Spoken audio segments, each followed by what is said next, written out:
Hi, I'm Gordon, aka El Gordo. I'm doing this video to fill in some of the backstory of how I created and developed the Bunisher comic, because from start to finish, it probably took best part of a decade. My teenage years, I started it in primary school, I finished it at the end of university and into my first job. So a lot of my developing time went into this. And maybe at first, when I looked back on it, I was a bit embarrassed by some mistakes that I made, some of the naivety that went into this.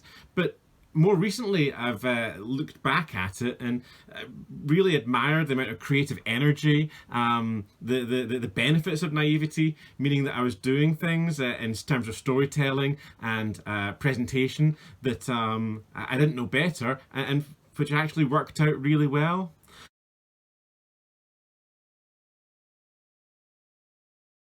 Um, So it all started really with this fella here. This was my pet rabbit when I was in primary school. His name is Radar. This is from our back garden in Paisley. He's a Netherland dwarf, an albino. And in primary school, round about when I was maybe 11, I also started reading the Punisher reprints that Marvel UK started reprinting. This is not the book that I got back then, but it's the story. It's a collection. Circle of Blood was the mini-series that I was reading. Sounds gruesome. It was action-packed.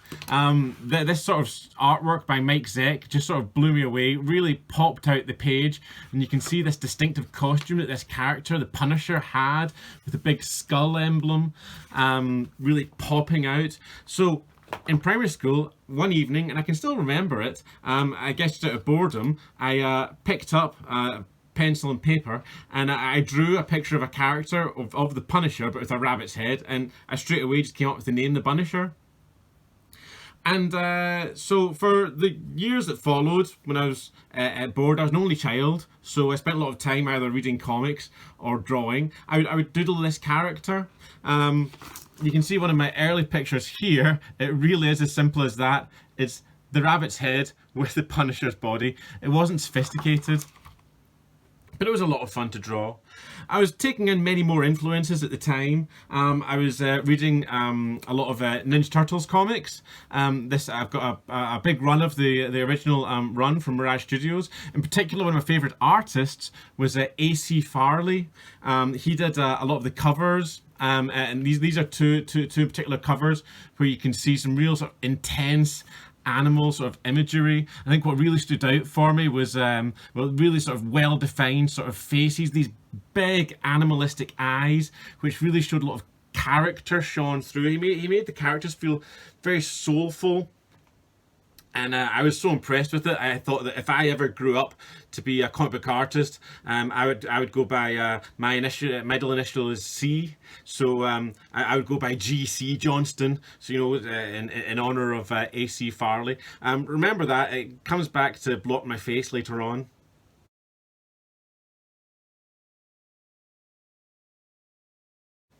Other influences that I had were things like the superhero comics of the time, Venom. This one in particular influenced the thought processes that I was going through with the Bunisher at the time, being an anti-hero who is both trying to do good, but also being hunted at the same time by special forces.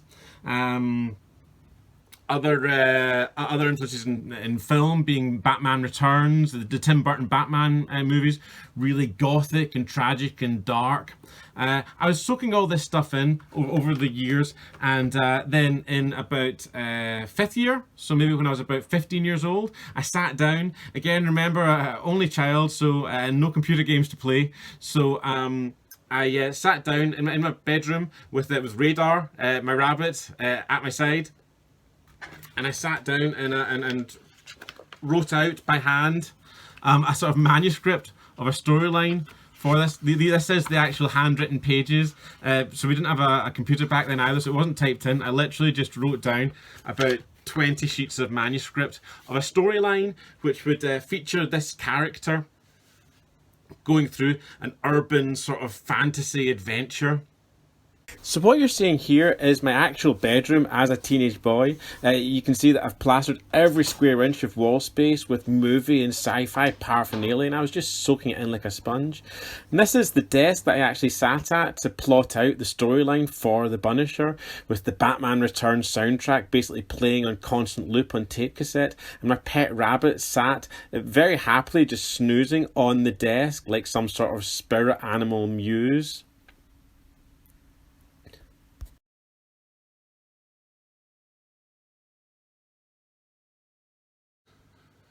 So jump forward about five years or so. I've moved out of home. I've been to university, and towards the end of my final year, when I was revising for my final exams, I'd been sketching and drawing all this time, but in parallel to doing my revision, I also started drawing a Bunisher comic. I finally committed.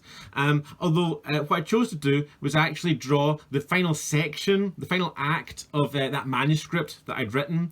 It was a largely wordless fight sequence, so I think I just assumed it would be the easiest part to draw, the easiest part to tell with minimal script. And so I drew it out on A4 paper. And this is the actual artwork here. Drew that while I was at university. I printed out the proof copy. You can see this doesn't even have the proper cover on it. Printed out the proof copy on the physics department printer. Used up the last of the credit on my printer card for the year to print out the first ever proof, which was really exciting to basically hold in my hand the first ever piece of comic art that I'd ever produced.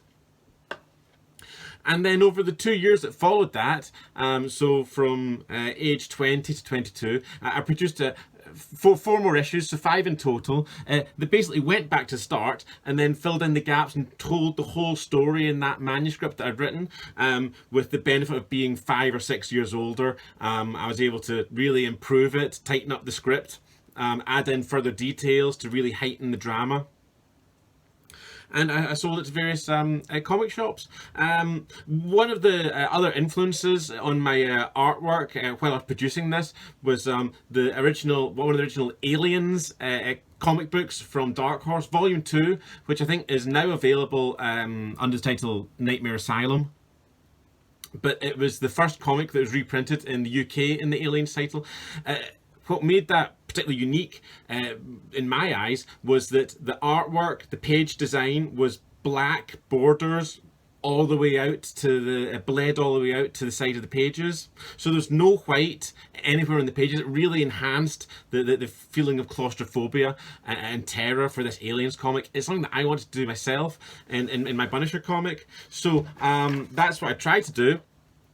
You can see in the artwork that I hand colored all the borders in black, but my knowledge of Xerox technology at the time was not advanced enough to actually figure out how to print it out that way. So when the pages came back from the printers, and this is what they came back like to be stapled together, you can see that white borders were introduced around the sides of each page. So what I did for every page of every issue that I produced was I took a black pen and I then hand colored the black borders back in. That's each page, 28 pages over 5 issues, and I did 50 copies of each issue. It was a lot of work. It wasn't the smartest thing to do, but it did give me the result that I was looking for.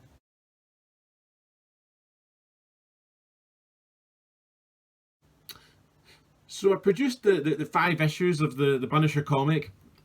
It was under the title The Virginia Gallery at the time, and those came out between the years 2000 and 2002. Back in the very early days of the internet. There were comics culture websites, but they're in their very early days, and they won't have had a massive community around them. So there was still a great deal of comics culture was communicated via magazines you could get in newsagents and in comic shops. Comics International was one of the major ones that was based in the UK. and they actually included a small press reviews section at the end of most of their issues. You could just send in a copy of the comic you produced along with your address, and they would, if you're lucky, print a review along with your address for people to then post in checks to order. So after a few months of regular weekend visits down to my local comic shop at the time, finally at the end of 2000, I found one of my comics. Issue 1 did actually get reviewed in number 126 of Comics International. If you go to the back, to the small press section, you can see right at the end, the Virginia Gallery, as the comic was called at the time. The number here is a marking out of 10, 5 out of 10. Still, I was absolutely thrilled with that for a starter. Well paced and attractive enough, with some really encouraging feedback. Although, as I mentioned, my artistic aspirations did backfire on me because I'd credited myself as G.C. Johnston in the comic, because I thought it sounded artistic and cool. The editors and reviewers had to guess what my name was. They unfortunately guessed it, but my name was Graham, and that is why I got a number of checks through the post to Graham Johnston, which I couldn't even cash. But still, I was thrilled, and this was really the encouragement I needed to carry on going. And I managed to get a few more reviewed. A year later, issue 3 was reviewed in number 137. And I was really pleased that the marking, the grade, did actually improve. It was now getting 6 out of 10, and it was described as being fresh and engaging. Then again, another year later, the final issue was reviewed, issue 5, and it improved yet again to 7 out of 10. Where the reviewer here was describing it as being a satisfying and well executed piece of work. This was great news to me. This was exactly the improvement that I was hoping for.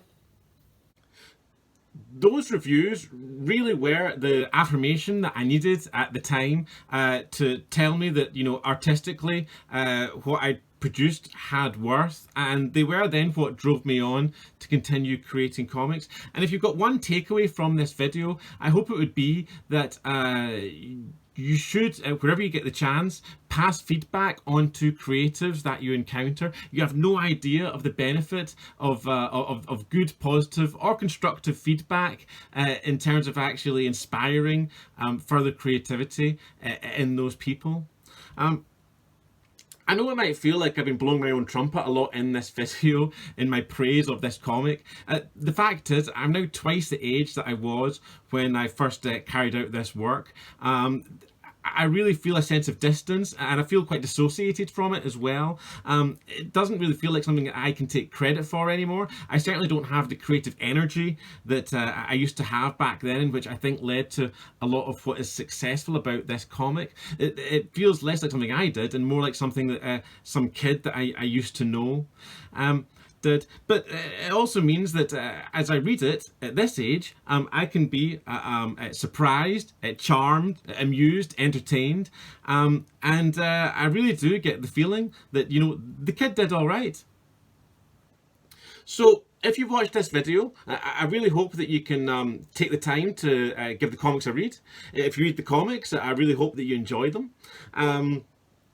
If you enjoy them, I really hope that you can share the link with your friends and with your family. And if you've got any creative endeavours yourself, if you've got any projects that you've been planning to carry out, then I really hope that you just get stuck in and enjoy the process as much as I enjoy producing these. Best of luck, and cheers!